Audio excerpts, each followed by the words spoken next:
بسم الله الرحمن الرحيم نحمده ونصلي ونسلم على رسوله الكريم أما بعد أعوذ بالله من الشيطان الرجيم بسم الله الرحمن الرحيم ومن أحسن قولا ممن دعا إلى الله وعمل صالحا وقال إنني من المسلمين وقال تعالى هو الذي أرسل رسوله بالهدى ودين الحق ليظهره على الدين كله وكفى بالله شهيدا صدق الله العظيم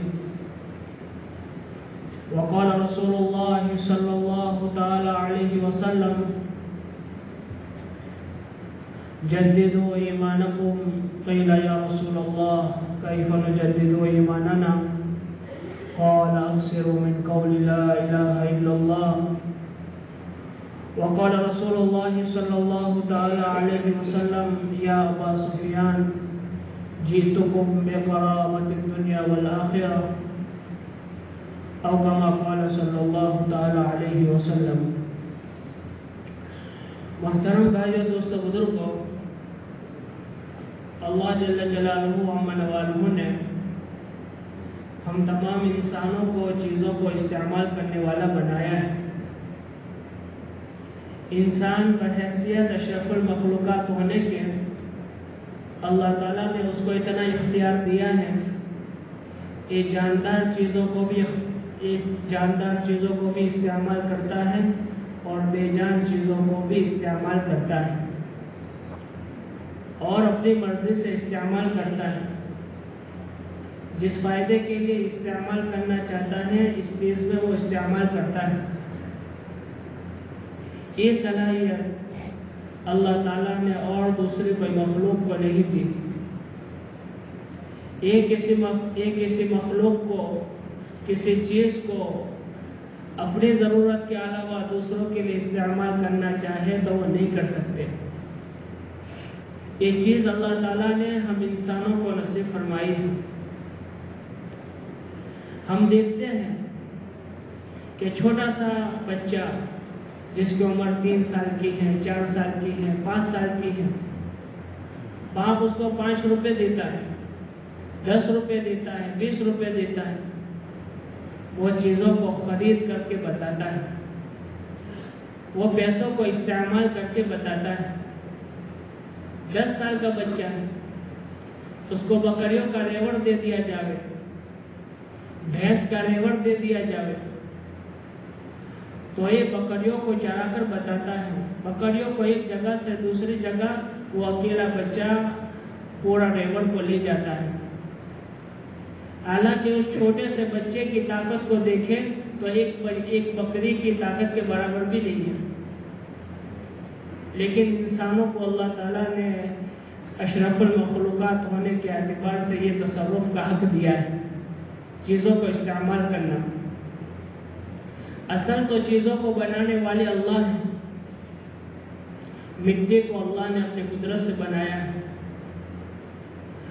درخت کو اللہ تعالیٰ نے اپنی قدرت سے پیدا کیا ہے.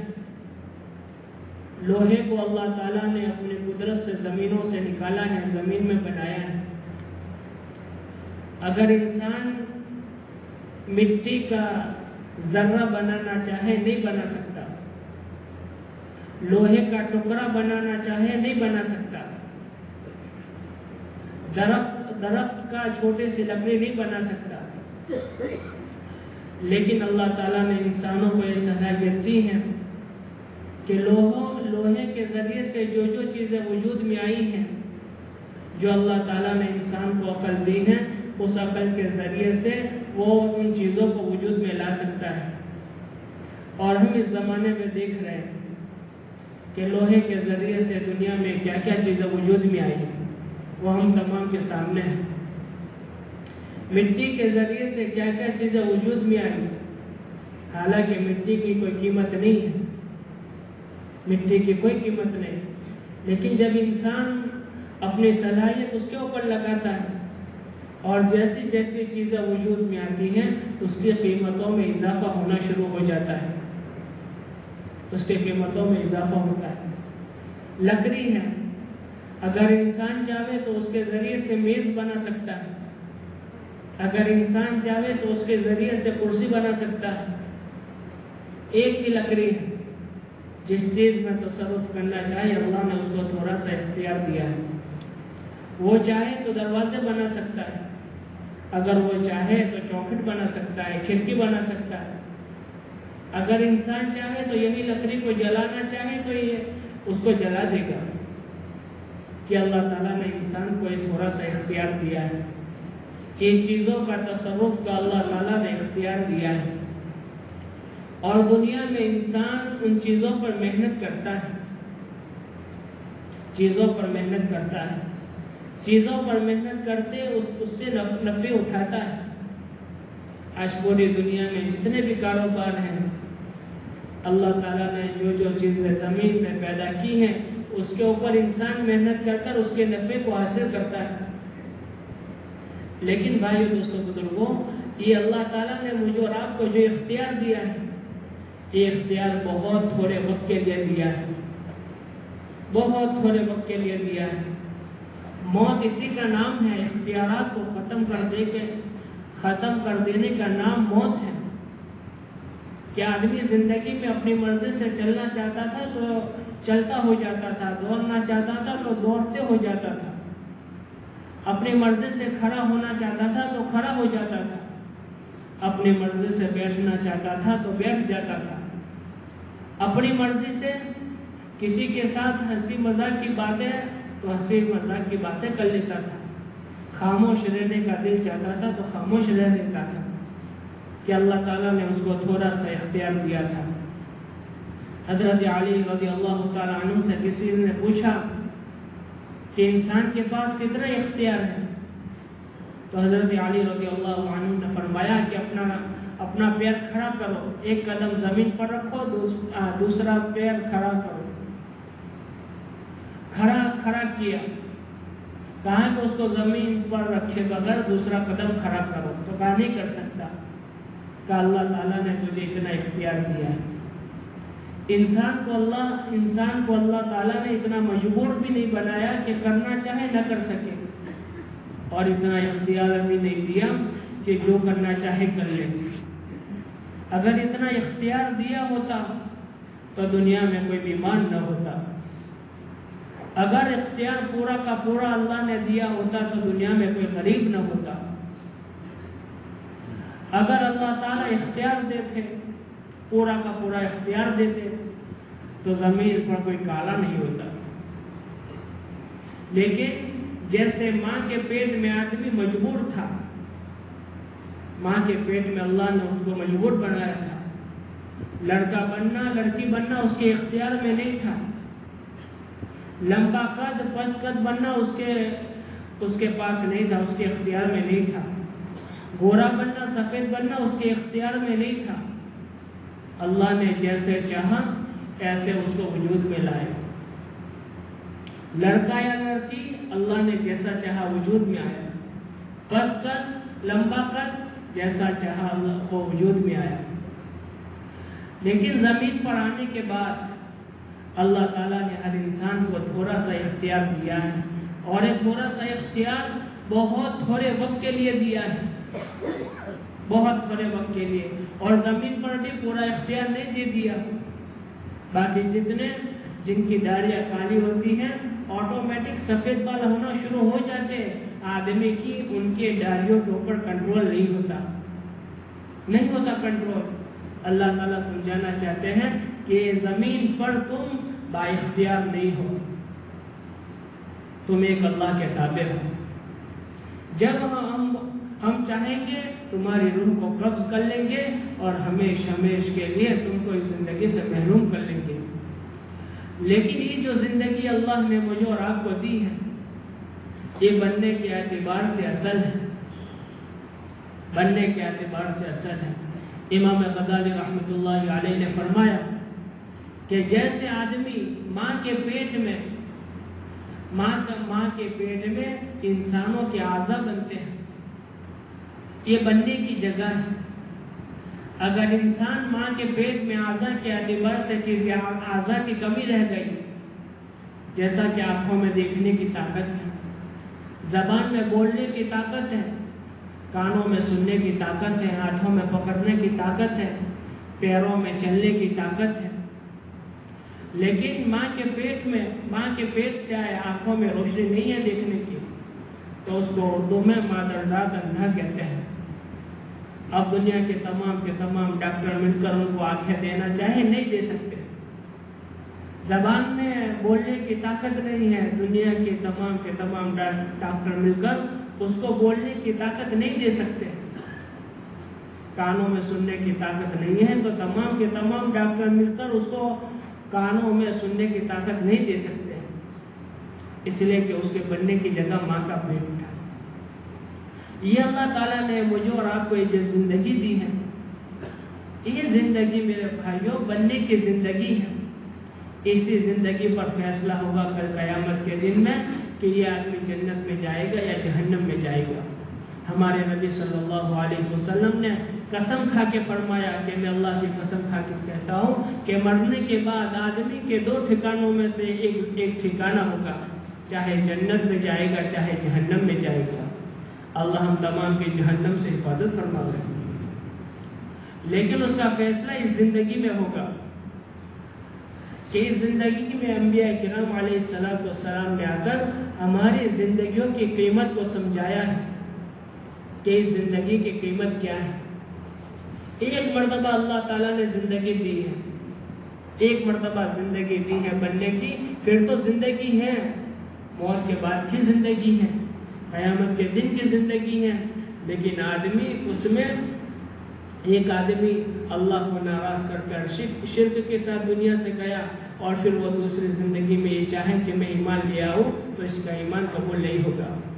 ربنا ابصرنا وسمعنا فرجعنا نعمل صالحا انا موقنون، ایک کہیں گے کہ یہ ہمارے ربنا ابصرنا، ہم نے دیکھ لیا، وسمعنا سن لیا کہ جو تیرے نیک بندے زمین پر آ کر برگزیدہ بندے انبیاء کرام علیہ السلام اور انبیاء کرام علیہ السلام کے بعد حضور اکرم صلی اللہ علیہ وسلم کی یہ نمائندگی کرنے والی امت کہ قرآن پاک کو پڑھتے رہیں گے، سنتے رہیں گے، لوگوں کو دعوت دیتے رہیں گے، تو یہ ہے، لیکن ان کو مہلت نہیں دی جائے گی۔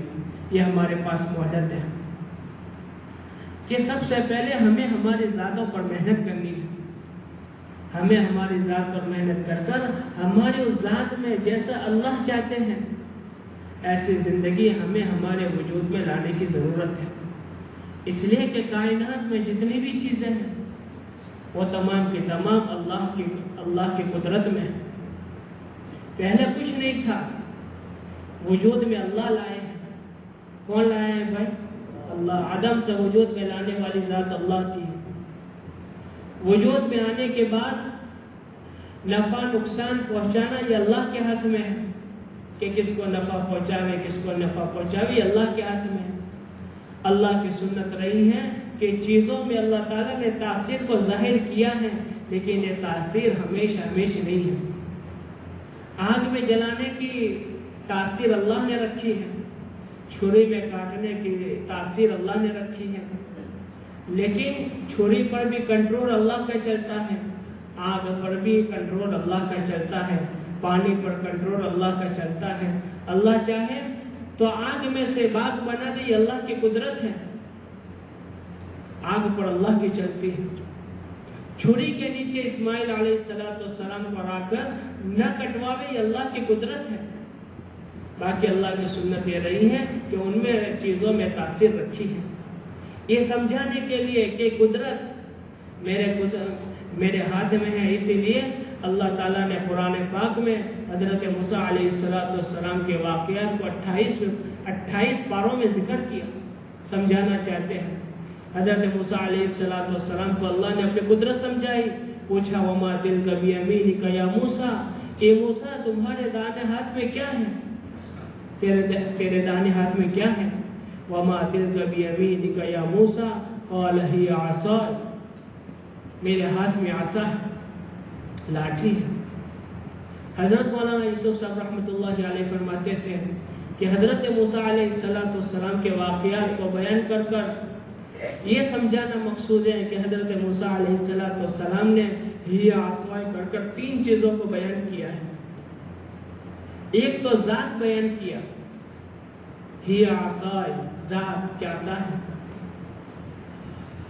نسبت اپنی طرف کی ہے کہ میرا عصا ہے، اور پھر اس کا فائدہ بتایا، اتوکہ علیہ واحش بها علی غنمی ولی فیہا معارب اخری، کہ اس کے فائدے کو بیان کیا کہ فائدہ کیا ہے کہ میں اس کے اوپر ٹیک لگاتا ہوں، اس کے اوپر ٹیک لگاتا ہوں، بکریاں چرانے کے لیے جاتا ہوں تو درخت کے اوپر جو پتے ہوتے ہیں اس کے ذریعے سے جھاڑتا ہوں اور اوپر کے پتے کو نیچے لاتا ہوں اور اس کے ذریعے سے اور فائدے اٹھاتا ہوں. مولانا یوسف صاحب رحمۃ اللہ علیہ فرماتے تھے کہ آج بھی امت مسلمہ کا یہی نعرہ ہے، کیا کرتے ہو؟ یہ میری آفس ہے. ذات کو بیان کرتے ہیں، ذات کو، اے میری آفس، اے میری دکان، اے میرا کھیت، اے میری پراپرٹی.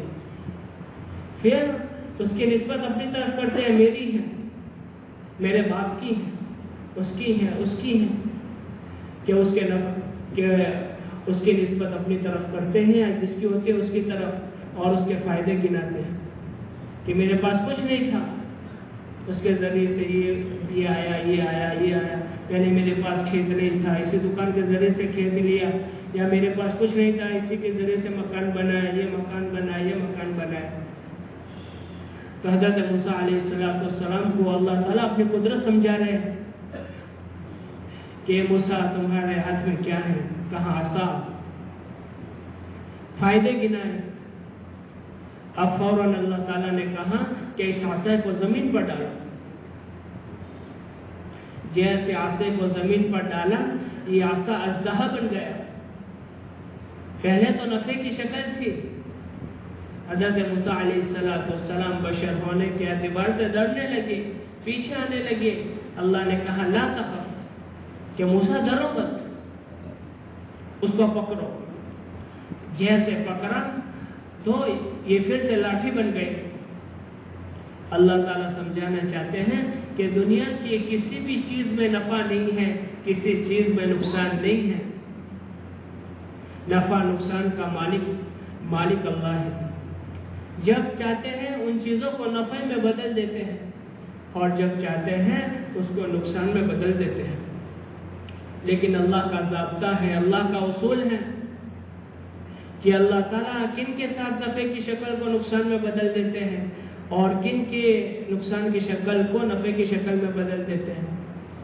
کہ حضرت موسیٰ علیہ السلام نے اللہ کے حکم کو پکڑا، اللہ کے حکم کو پکڑا کہ اللہ کا حکم آیا تو اس کو زمین پر ڈالا تو اژدہا بن گیا. اللہ کا حکم آیا تو اس کو پکڑا.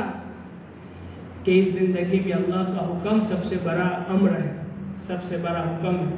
ہر حال میں کے سامنے جیسے موسیٰ علیہ السلام کو اژدہا دکھائی دیا، نقصان کی شکل دی، لیکن اللہ کے حکم سے اس کو پکڑا تو جیسے اللہ تعالیٰ نے اس کو نفع کی شکل میں پھر بدل دیا.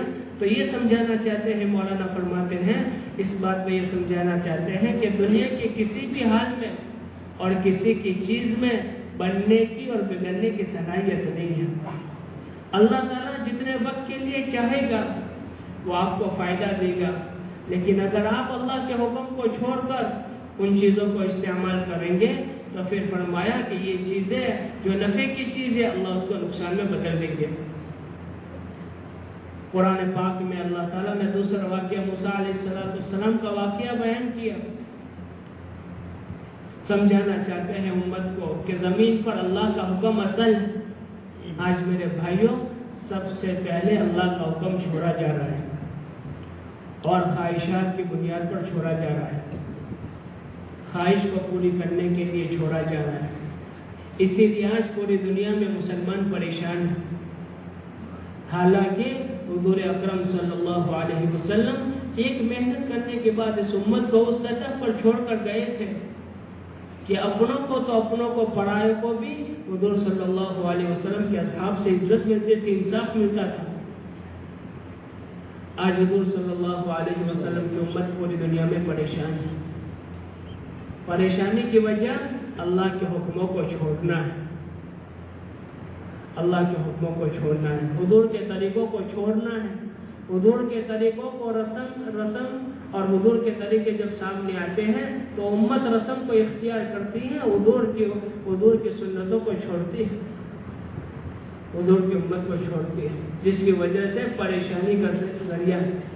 خواہش کو پوری کرنے کے لیے چند وقت کے لیے فائدہ ہوگا، جیسے آدمی کھانا کھاتا ہے،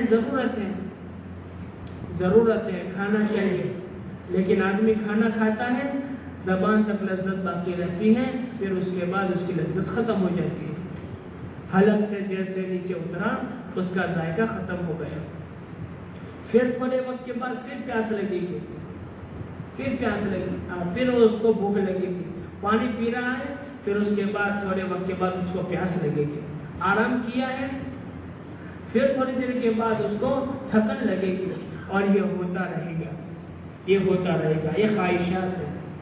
خواہشات کی مثال آگ کی طرح ہے کہ آگ میں جتنی بھی لکڑیاں ڈالو سب جل جائے گی، لیکن آگ نہیں بجھے گی۔ خواہشات کا منہ تو موت ہی، قبر کا، ہمارے نبی نے کہا کہ خواہشات تو قبر کی مٹی ہی اس کی پوری کرے گی، اور یہ دنیا میں خواہشات پوری کرنے کی جگہ نہیں ہے، یہ خواہشات کے پوری کرنے کی جگہ نہیں ہے، یہ تو امتحان کی جگہ ہے، امتحان کی جگہ۔ حضرت آدم علیہ السلام سے جس چیز کا مطالبہ کیا تھا، اسی چیز کا مطالبہ مجھ سے اور آپ سے اور قیامت تک کے انسانوں سے ہے کہ آپ اس زندگی میں اللہ کو راضی کرو، اللہ کو راضی کرو۔ اللہ کو راضی ہونے کے لیے حضرت آدم علیہ السلام نے کہا آسمان کو نہیں دیکھا جب تک کہ ان کی توبہ قبول نہیں ہوئی، شرم کے مارے انہوں نے آسمان کو نہیں دیکھا۔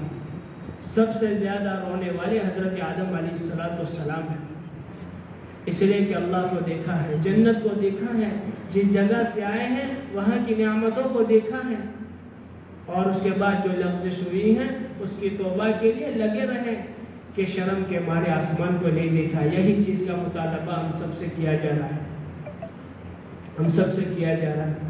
یہ زندگی میرے بھائی دوستوں بزرگوں، ہمیں ہمارے مقصد کو سمجھنا ہے کہ ہمارا مقصد کیا ہے۔ آج امت ضرورت میں لگ کر مقصد کو بھول گئی ہے۔ امت کی ضرورت، اس کا کھانا اس کی ضرورت ہے، لباس اس کی ضرورت ہے، مکان اس کی ضرورت ہے، سواری اس کی ضرورت ہے، نکاح اس کی ضرورت ہے، لیکن آدمی نے ان چیزوں کو سب کچھ سمجھ لیا، سب کچھ انہی کو سمجھ لیا، اور انہی کے لیے اپنی زندگی کے سرمایے کو لگا دیا، مکان کو بنانے کے لیے، نکاح کرنے کے لیے اپنے پوری زندگی کے سرمایے کو لگا دیا، اور ان مقصد کو حاصل کرنے کے لیے اپنے مقصد کو بھول گئے۔ حالانکہ میرے بھائیوں دوستوں بزرگوں، ہماری زندگی کا مقصد اللہ کو راضی کرنا ہے۔ قرآن پاک میں اللہ تعالیٰ نے ہماری زندگی کے مقصد کو بیان کیا، زندگی کے مقصد کو بیان کیا۔ دنیا میں جتنی بھی چیزیں ہیں ان تمام کے تمام چیزوں کا ایک نام ہے، ایک کام ہے، اور اس کا ایک مقام ہے۔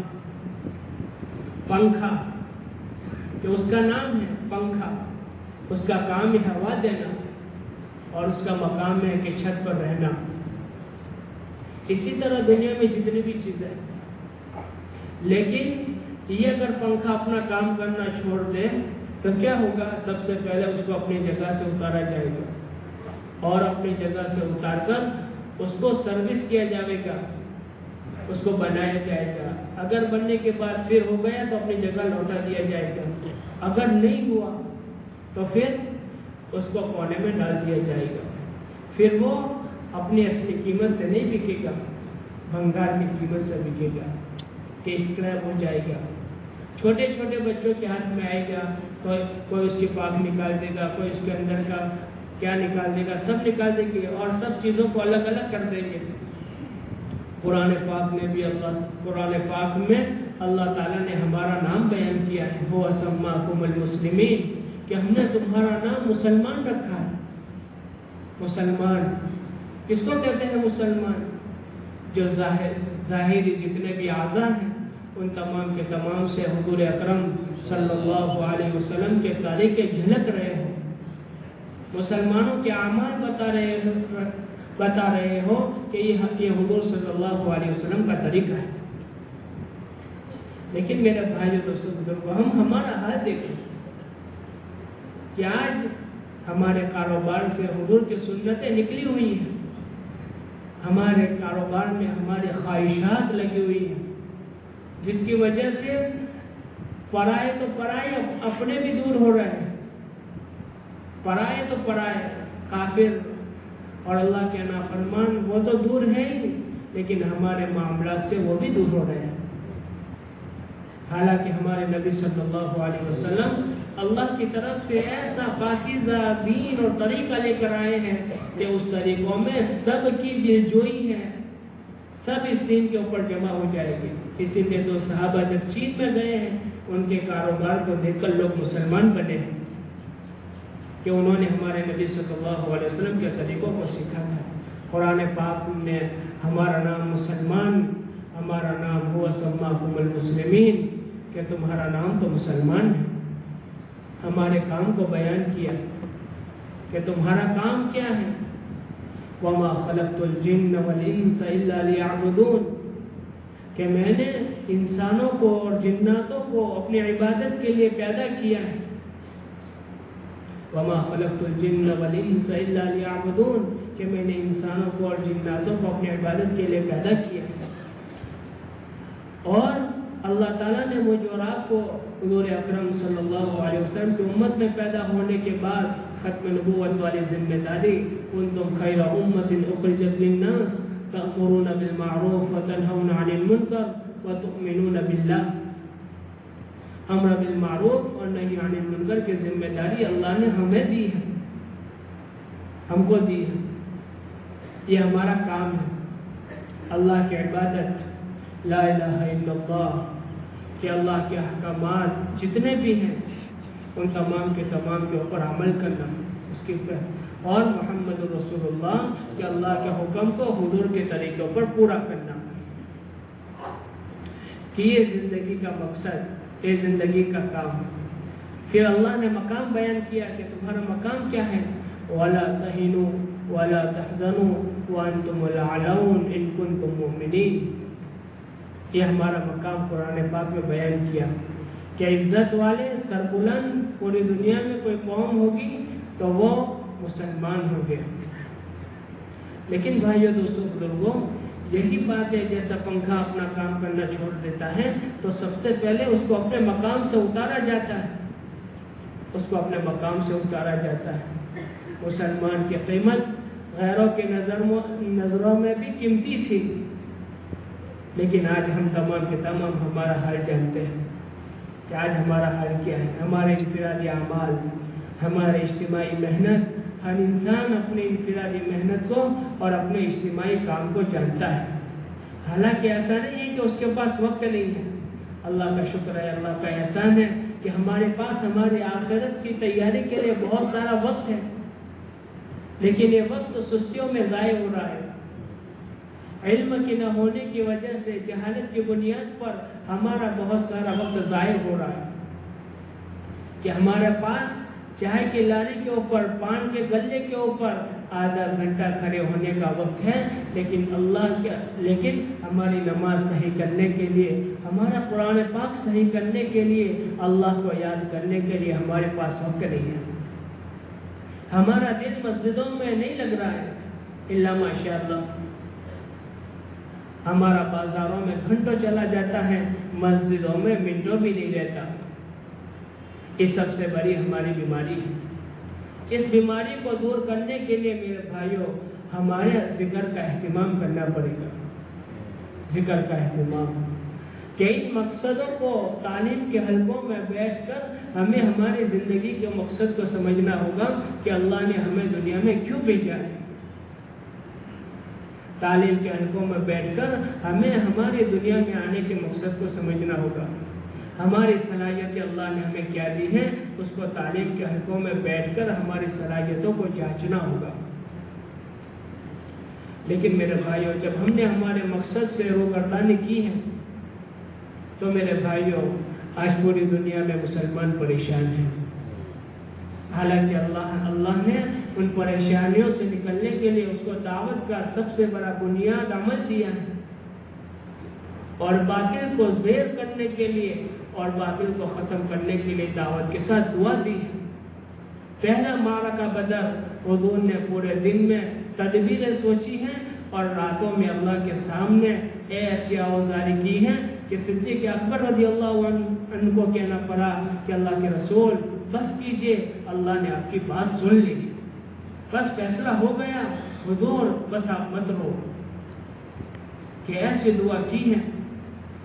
ایک موقع پر فتح نہیں ہو رہی ہے تو ایک صحابی رضی اللہ عنہ جو امیر جماعت تھے، بس اللہ کے سامنے اتنا کہا ہے، یا رب محمد انصر امت محمد، بس اتنا جملہ کہا ہے، یا رب محمد انصر امت محمد، بس اتنا جملہ کہا۔ سیرت کی کتابوں میں لکھا ہے بس اتنا وقت گزرا تھا کہ ایک اونٹنی کو ذبح کرنے کا وقت اور ذبح کرنے کے بعد اس کو گوشت کو تقسیم کرنے کا وقت، یہ عامتاً پونا گھنٹہ سے سوا گھنٹے کا وقت ہوتا ہے، بس اتنے وقت میں اللہ تعالیٰ نے اپنی مدد اتار دی۔ اتنے وقت میں جب صحابہ اللہ کے کلمے کو دنیا میں لے کر جانے کے لیے تھے تو پھر اللہ تعالیٰ نے جانوروں کے ذریعے سے مدد کروائی۔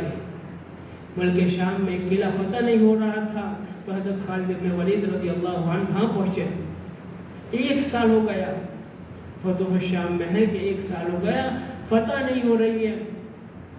حضرت خالد بن ولید رضی اللہ تعالیٰ عنہ اپنے خیمے میں ان کے خادم افطاری رکھتے تھے، اور وہ جب افطاری کرنے کے لیے آتے تھے تو دیکھا کہ افطاری نہیں ہے۔ 1 دن 2 دن تیسرے دن خادم کو بلایا، میری افطاری مجھے مل نہیں رہی ہے، تو کہا کہ میں تو رکھ رہا ہوں، کہاں دیکھو کہاں جا رہی ہے۔ افطار کے وقت میں کتا آیا اور کتا اس افطاری کو لے کر بھاگا۔ حضرت خالد بن ولید رضی اللہ عنہ پتلے سے آدمی تھے، وہ بھی اس کتے کے پیچھے بھاگے۔ ایک چھوٹا سا نالا تھا، وہ کتا اس میں تیرتا ہوا تو خالد بن ولید رضی اللہ عنہ بھی ان میں سے تیرتے تیرتے کہ قلعے کا کوئی دروازہ نظر نہیں آ رہا تھا، کہاں سے ہم داخل ہوں۔ تو خالد بن ولید رضی اللہ عنہ کتے کے پیچھے پیچھے ایک سرنگ آئی، ان سرنگ کے اندر کتا گھسا، یہ بھی گھسے، دیکھنا چاہتے تھے افطاری یہ کوئی ماجرا ہے، اللہ تعالیٰ کوئی چیز ہمیں سمجھانا چاہتے ہیں۔ تو یہ سیدھے بادشاہ کے تخت کے بعد یہ سرنگ جاتی تھی۔ خالد بن ولید رضی اللہ عنہ آئے اور امیر جماعت سے کہا 100 آدمی دبلے پتلے مجھے دے دو، اللہ تعالیٰ نے کتے کے ذریعے سے میری مدد کرنی ہے۔ کہ جب مقصد پر تھے تو اللہ تعالیٰ جانوروں کے ذریعے سے رہبری کرواتے تھے۔ آج میرے بھائیوں دوستوں بزرگوں، ہم نے اس ذمہ داری کو چھوڑا ہے، اس ذمہ داری کو چھوڑا ہے۔ یہ ختم نبوت کے صدقے میں ہم سب کی ذمہ داری ہے، ہم سب کی ذمہ داری ہے۔ ہمارے نبی نے کہا انا خاتم النبیین لا نبی بعدی،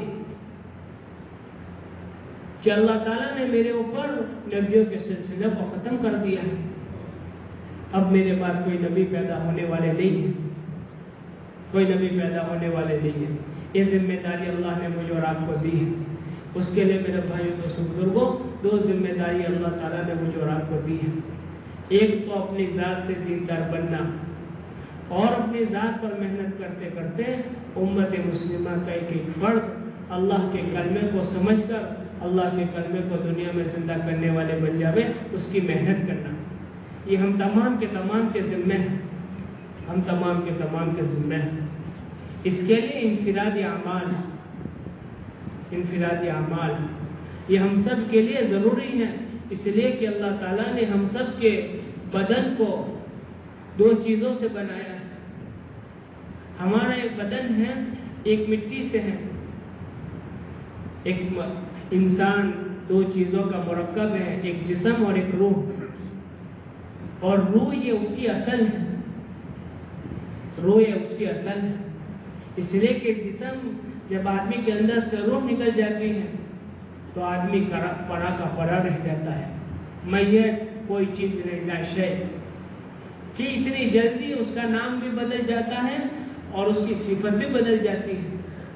پہلوان آدمی کو لوگ اس کے لقبوں کے ذریعے سے پکارتے ہیں، بڑے آدمیوں کو بڑے نام کے ذریعے سے پکارتے ہیں، لیکن جیسے اس کے بدن سے روح نکل گئی، اب تمام کے زبان پر بھائی میت کا وقت کب ہے، بھائی اس کا انتقال ہو گیا، میت کب اٹھائی جائے گی، بھائی میت کی نماز جنازہ کب ہے، سب کے زبانوں پر میت آنا شروع ہو جاتے ہیں کہ زندگی میں 60 سال 70 سال جس چیز کے لقب کو کمایا تھا، انسان اتنی جلدی زیرو ہو جاتا ہے، اتنی جلدی زیرو ہو جاتا ہے۔ تو انسان کا جو بدن ہے 2 چیزوں سے بنا ہے، ایک مٹی سے اور ایک روح سے، اور اصل روح ہے، اصل دونوں کی غذائیں الگ الگ ہیں۔ جسم کی جو غذا ہے وہ زمین کے نیچے سے ہے، زمین کے نیچے سے، اور روح کی جو غذا ہے وہ آسمانوں سے ہے، وہ آسمان سے ہے، دونوں کی غذائیں الگ الگ ہیں۔ جیسے بدن بیمار ہو جاتا ہے تو اس کی دوا ہوتی ہے، اس کا پرہیز ہوتا ہے، اسی طرح روح کا پرہیز ہے، روح کی دوا ہے، روح کی دوا ہے، روح کی غذا نماز پڑھنا ہے، قرآن پاک کی تلاوت ہے، یہ روح کی غذا ہے۔ ہم ہمارے بدن کو 2 وقت کھانا نہیں دیتے، 2 وقت کھانا نہیں دیتے تو ہمارا بدن کمزور ہو جاتا ہے۔ ہم میرے بھائیوں دوستوں بزرگوں، ہم سوچے کہ ہم نے ہمارے روح کو غذا کب دی تھی؟ ذکر یہ روح کی غذا ہے، یہ روح کی غذا ہے، تقویٰ یہ روح کی غذا ہے، پرہیز غیبت سے بچنا یہ روح کی، یہ بیماری لگ جاتی ہے غیبت سے بچنا، یہ اس کا پرہیز ہے، یہ اس کی بیماری ہے کہ ہر آدمی غیبت سے بچے، ہر آدمی بخل سے بچے، ان تمام کے تمام چیزوں سے بچے۔ اس لیے میرے بھائیوں دوستوں بزرگوں، ہم تمام کے تمام کو ہمارے بزرگوں کی طرف سے فجر کے بعد اور عصر کے بعد، اور ہمارے اس طبقے کو تو یہ کہا جا رہا ہے ہمارے بزرگوں کی طرف سے کہ بھائی فجر کا وقت مولانا الیاس صاحب رحمۃ اللہ علیہ فرماتے تھے، میں نے پورے دن میں ہر عمل کو کر کے دیکھا، لیکن صبح صادق سے پہلے کا جو وقت ہے اس میں آدمی جو اللہ سے قریب ہوتا ہے اتنا کسی اور وقت میں نہیں ہوتا۔ یہ وقت آرام کرنے کا نہیں ہے، یہ وقت اللہ کے سامنے کھڑے ہونے کا ہے، اور اپنے گھر والوں کے مسائل، اپنے محلے والوں کے مسائل اور پوری دنیا کے ایک مسلمان کے مسائل حل کرنے کا وقت ہے کہ ہمارے صبح کی تسبیح، صبح کی قرآن پاک کی تلاوت، دعاؤں کا اہتمام صبح صادق سے پہلے ہمارا ہو رہا ہو۔ اسی لیے کہا جا رہا ہے کہ دعوت کے کام کرنے والے اور ہر مسلمان کے لیے صبح صادق سے پہلے کا وقت بڑا قیمتی وقت ہے۔ اگر آدمی رہ جاوے تو پھر فجر کے بعد کا وقت یہ دعا جیسی ہو جائے، مشورہ جیسا ہو جاوے، اس کے بعد آدمی اپنی انفرادی معمولات میں لگے۔ یہ انفرادی معمولات یہ روح کی غذا ہے، یہ روح کی غذا ہے۔ ہر آدمی ذکر کا اہتمام کرے کہ ذکر کے ذریعے سے دلوں میں نرمی پیدا ہوگی، دلوں کی سختی دور ہوگی۔ ذکر کی وجہ سے آدمی اللہ سے قریب ہوگا، اور جو قریب ہوتا ہے اس کی سنی جاتی ہے۔ اس کے بعد 100 مرتبہ درود پاک کا اہتمام، درود پاک کا اہتمام، اور تیسرا 100 مرتبہ استغفار، قرآن پاک کی تلاوت۔ اللہ موقع دے تو ہم تمام کے تمام کو بزرگوں کی طرف سے ہیں، بزرگوں کی طرف سے حکم ہے کہ بھائی ہر آدمی ایک پارہ اندر دیکھ کر قرآن پاک کو پڑھے۔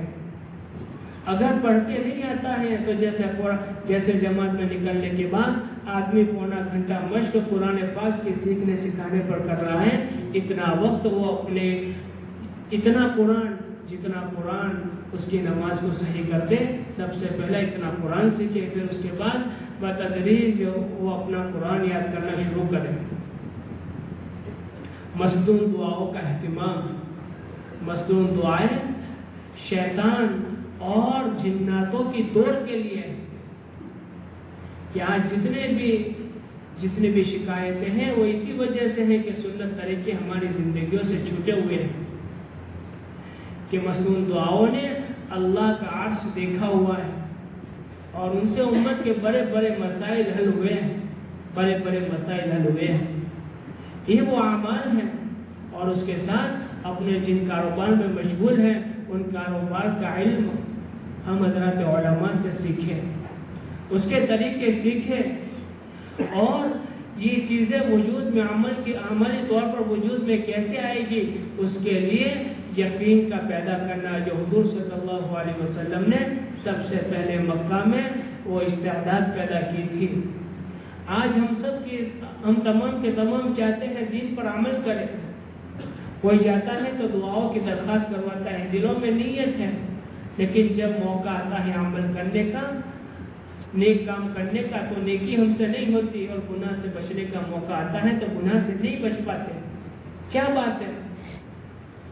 کہ بات یہی ہے کہ آدمی کا یقین کمزور ہے، تو سب سے پہلے آدمی اپنے یقین کو مضبوط کرے کہ ہر آدمی اپنی ضرورت سمجھ کر، جیسے بیمار آدمی علاج کو اپنی ضرورت سمجھ رہا ہے تو اس کے لیے ماہر ڈاکٹر کے پاس 2 گھنٹے باہر بیٹھنا پڑے تو 2 گھنٹے باہر بیٹھ لیتا ہے، 2 گھنٹے باہر بیٹھ لیتا ہے۔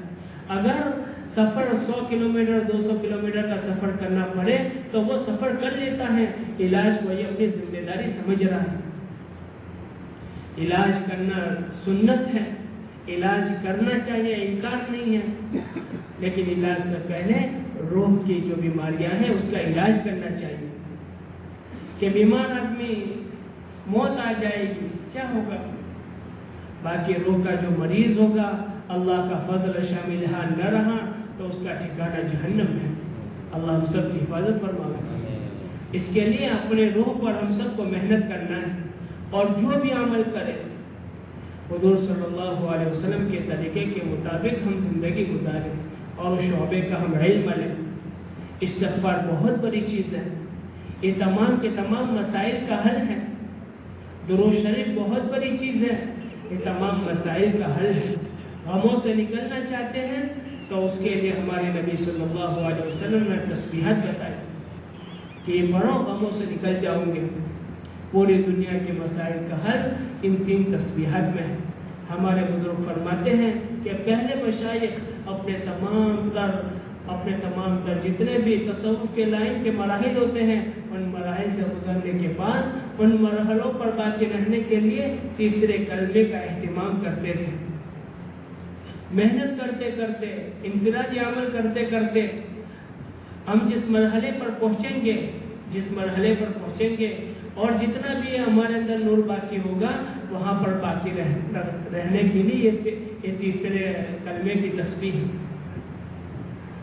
ایک مرتبہ ایک نان بھائی تھا،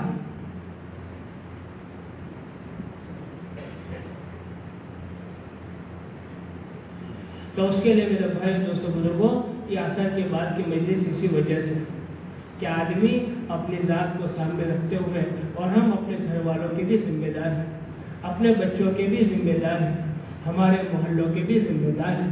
ہم ہماری ذات پر محنت کریں، اپنے گھر والوں پر محنت کریں۔ جو عورت ہمارے نکاح میں آئی ہے اس کی زندگی ہمارے پاس امانت ہے بحیثیت شوہر ہونے کی، یہ ہمارے پاس اب موت تک ہمارے پاس رہے گی۔ اس کے لیے جیسے ہم ہماری فکر کر رہے ہیں حکمت کے ساتھ اور افہام تفہیم کے راستے سے سمجھاتے ہوئے، ہم بھی ہمارے گھر والوں کی فکر کریں، ہمارے بچوں کی فکر کریں، اور یہ معمولات ہمارے بچوں کی زندگیوں میں آوے، ہماری اولادوں کی زندگیوں میں آوے، ہمارے محلے کے ایک فرد کی زندگیوں میں آوے۔ اس کا میرے بھائیوں مجھے اور آپ کو اہتمام کرنا ہوگا۔